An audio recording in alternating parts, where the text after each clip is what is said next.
Japan is also aiming for a moon mission as fast as possible, and they want to send hopping spacecraft fueled by lunar water to the moon.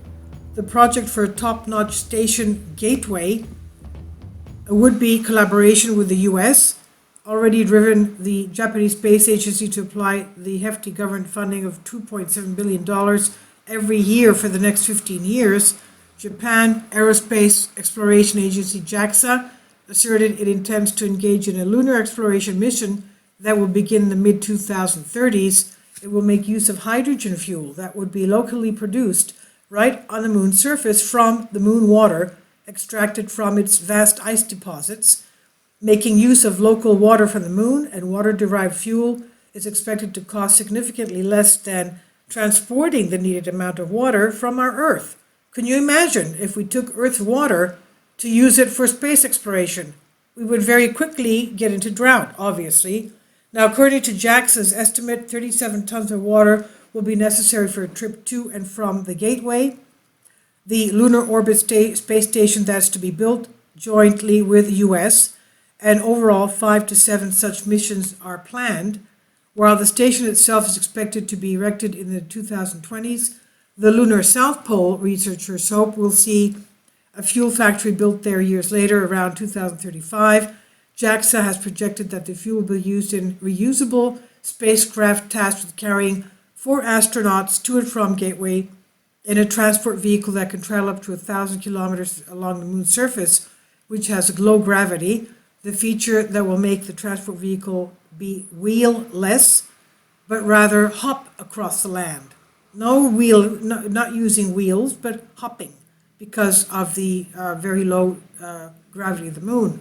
The Science Ministry plans to request a recorded $2.7 billion for JAXA in its budget for the next fiscal year, and over the past 10 years, the ministry annual funds have not exceeded $1.8 billion. Not only the US and Japan have been expressing intention to dig further for water resources on the moon, but China, which has already landed an unmanned spacecraft on the moon's surface, is planning to send a probe to the moon later this year to collect soil samples. Also, Russia's space industry giant Korolev rocket and space corporation Energia has recently created and patented a means to fly cosmonauts to the moon and back without an expensive new heavy launch rocket. To land cosmonauts on the moon and bring them back, the patented system requires 1 Soyuz 2.1A rocket and 3 upgraded Angara A5V rockets. Russia's state corporation agency Roscosmos envisions launching a manned flight to the moon by 2030, according to the agency's chief Dmitry Rogozin, who recently referred to China as the most likely partner for Russia to create a brand new base on Earth's moon. This is by Lila Dergacheva on Sputnik News. Please leave your comments. Thank you.